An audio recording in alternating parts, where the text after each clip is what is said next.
हमारे बाबा दादा बताते हैं पहले के समय में जब कोई नया पुल या फिर बड़ी फैक्ट्री लगती थी तो बलि चढ़ानी पड़ती थी।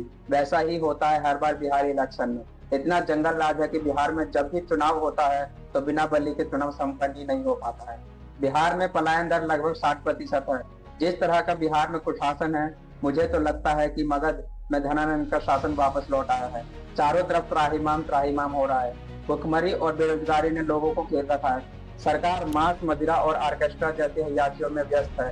तभी तो क्रिमिनल्स का जिसको मन करे उसको मार देते हैं। अगर बिहार की पिछली दो पंचवर्षीय 2015 और 2020 के चुनावी आंकड़ों को लिया जाए तो 15 अक्टूबर 2015 को मधुबनी के सदर से निर्दलीय उम्मीदवार गोपाल ठाकुर की हत्या कर दी गई थी। इसके अलावा 28 अक्टूबर 2015 को आरा लोकसभा क्षेत्र से जेडीयू के स्थानीय नेता उमाशंकर की AK-47 से हत्या कर दी गई थी।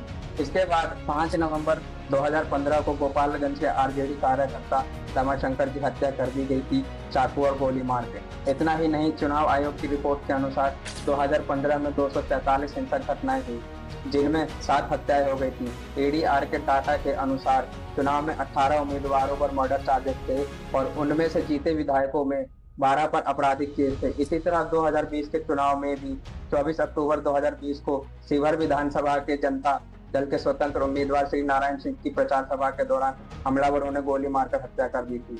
और फिर इसके बाद 7 नवंबर 2020 को आरजेडी के नेता बिट्टू सिंह के भाई बेनी सिंह की मतदान दिवस वाले दिन गोली मार के हत्या कर दी थी।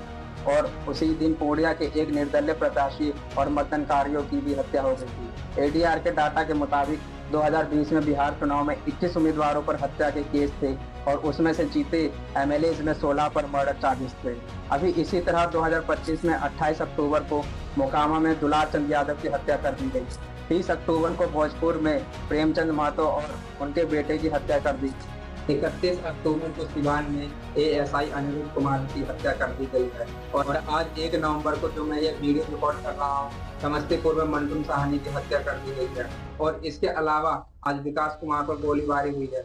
यही सब देखकर लगता है कि बिहार में चुनाव लोकतंत्र का पर्व नहीं, डर का मौसम बन गया है। जब जब मतपेटी खुलती है तो गोलियों की आवाज भी सुनाई देती है।